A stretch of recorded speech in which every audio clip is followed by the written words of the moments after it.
Hello, welcome back to my channel. Here I am with another great tutorial.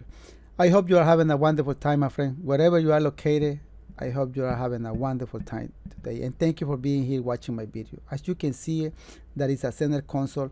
And I will show you how you can do it. A simple idea, my friend. This is a simple idea how you can make a center console.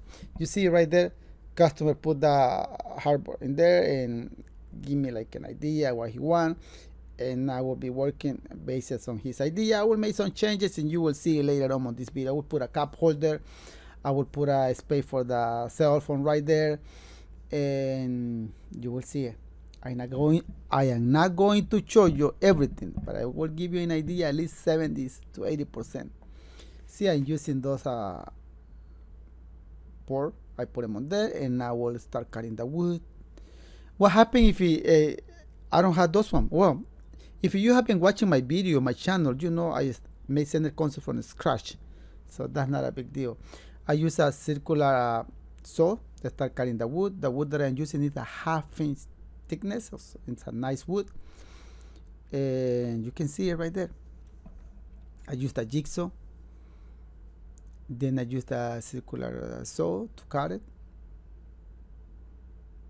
All the time when you are cutting, cover your eyes, put something on your nose, and that way you are not breathing that thing.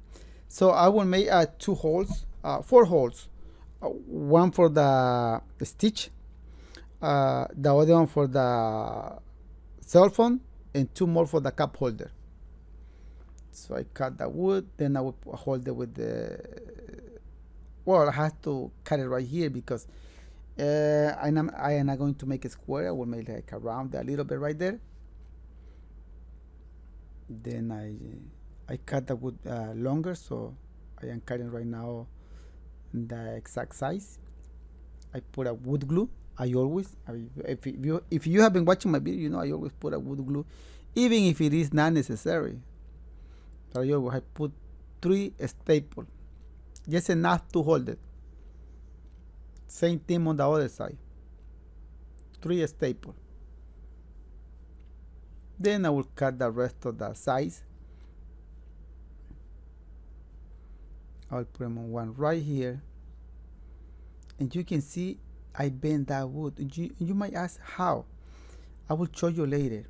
See, I put a staple in there. So I draw a line right there. I know the corner will be right there.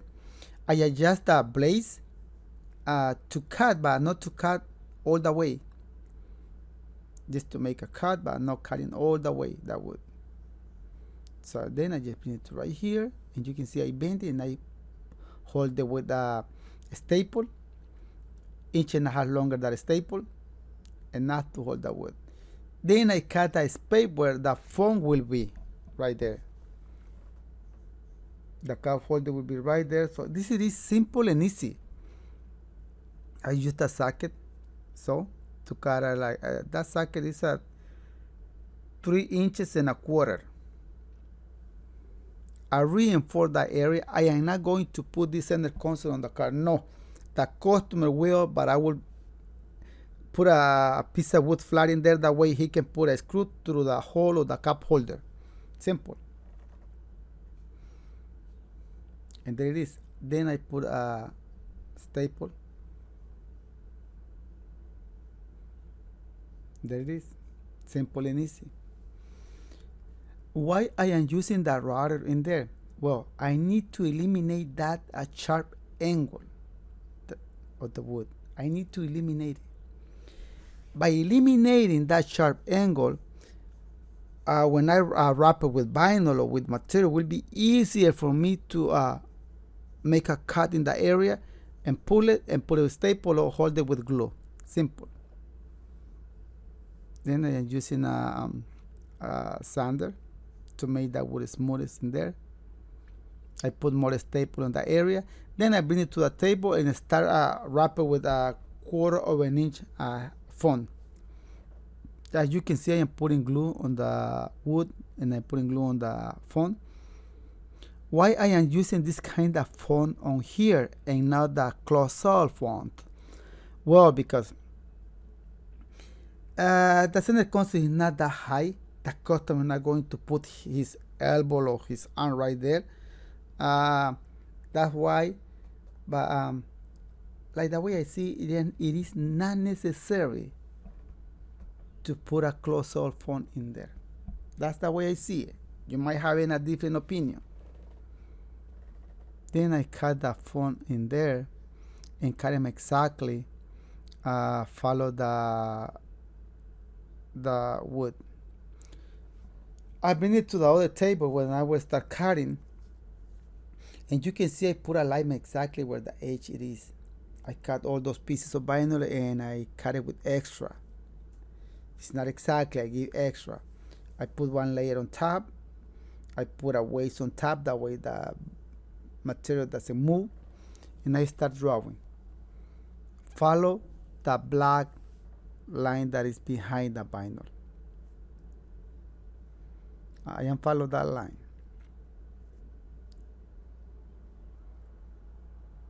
So right here, because it is straight, I will use the ruler and I will draw a line. Same thing right here.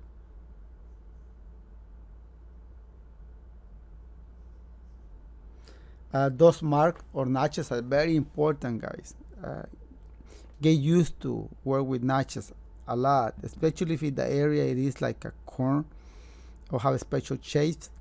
Make sure to put a lot.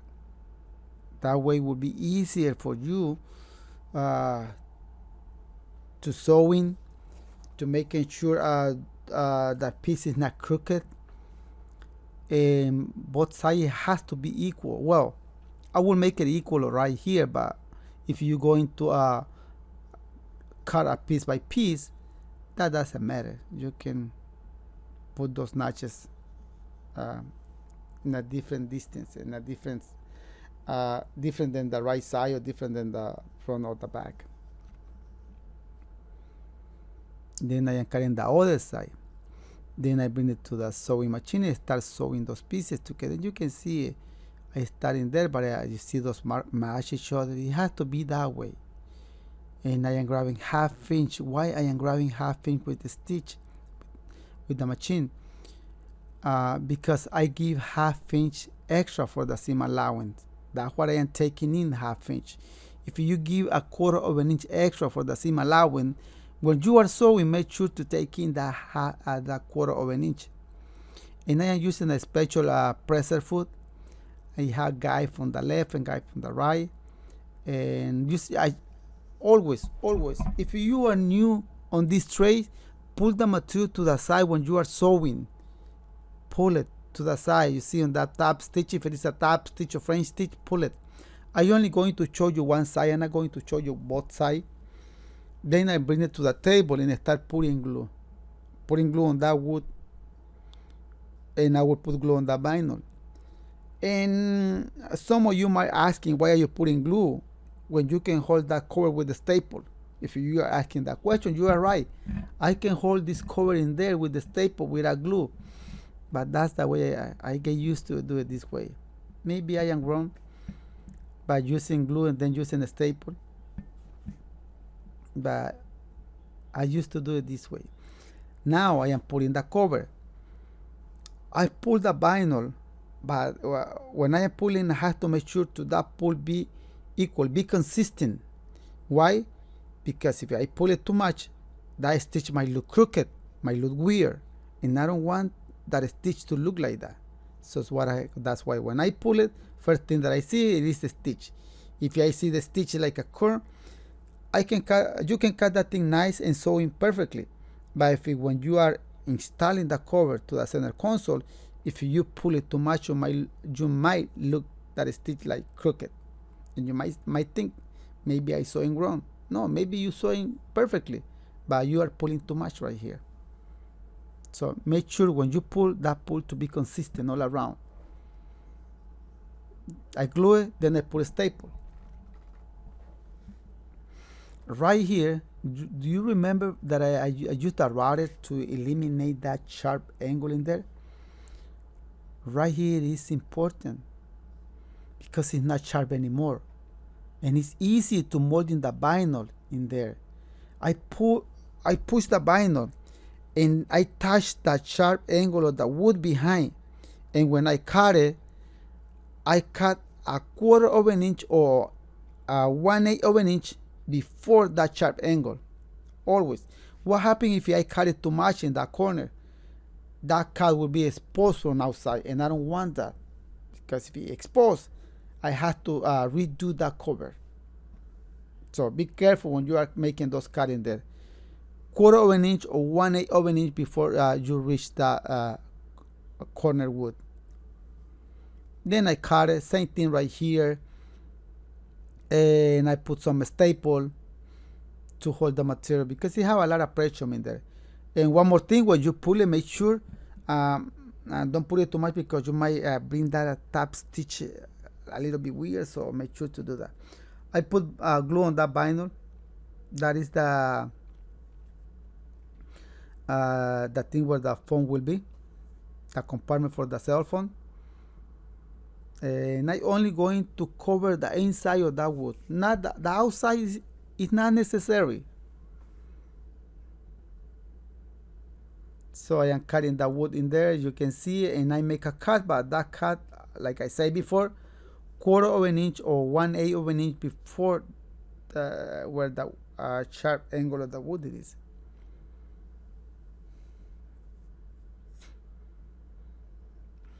Simple and easy, my friend. This is simple and easy center console. Not a big deal.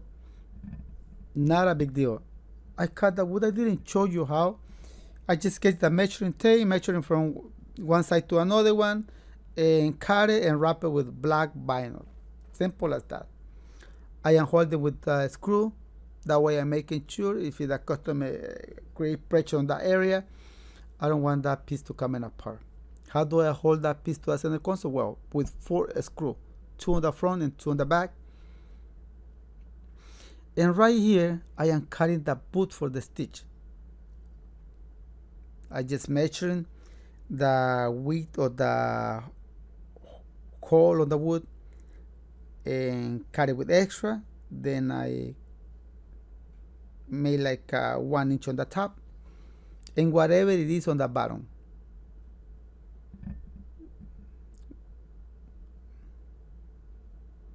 Then I bring it to the sewing machine and start sewing those pieces together. Simple. If you don't get this part, my friend, because I am not showing you this part that I am doing right now, I am not showing you that part. Go to my channel and you will see it, that process. I am pretty sure I have videos related to that process. I don't know, I don't remember under which playlist are those videos, but I'm pretty sure I have it. In this channel, I have my Spanish channel that it have more than 1,000 videos. But I'm pretty sure I have those videos right here too. And that is the center console, my friend. This is the cup holder. Simple and easy, like I say. Simple and easy, my friend. I haven't done a lot of center console. Some of them are so hard with the speaker in with a lot of thing in there. And this is easy, not a big deal, not a big deal. I cut the whole 1/2 inch from the wood it is, the edge of the wood it is, 1/2 inch extra. That way when I put the cup holder, like a little bit tight. There it is. The customer is going to put this in the console, just gonna drop it to the car, he's going to screw it. So simple. And there it is. It looks nice, huh? Right here look nice. It is black, you can see it. There is for the phone, there is for the cup holder, and there it is on the car. It looked like that on the car because it's under the car, it's under the sun, and you can see it. But it looked nice, my friend. Thank you so much for watching this video. I hope you enjoy. If that was the case, my friend, smash that like button. If you haven't subscribed to my channel, feel free to do it and share this video. Thank you so much for watching this video.